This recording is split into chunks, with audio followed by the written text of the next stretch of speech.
ఉప్మా కేవలం టిఫిన్ కాదు. దీని వెనుక ఒక విషాదకరమైన చరిత్ర ఉంది. ఉప్మా అనే వంటకం తమిళనాడులోని తంజావూరు, కుంభకోణం ప్రాంతాల్లో పుట్టింది.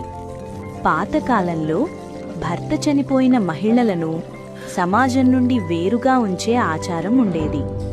వారికి ఉప్పు, కారం, మసాలాలు ఎక్కువగా ఉన్న ఆహారం తినకూడదనే నియమాలు ఉండేవి.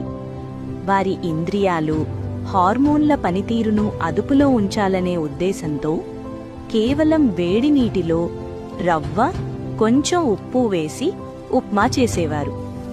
కాలక్రమేణా ఈ వంటకం మారింది. పచ్చిమిర్చి, అల్లం, ఉల్లిపాయలు, కూరగాయలు చేరాయి. ఇప్పుడు మనం తింటున్న ఉప్మా రుచికరమైన అల్పాహారంగా మారిపోయింది.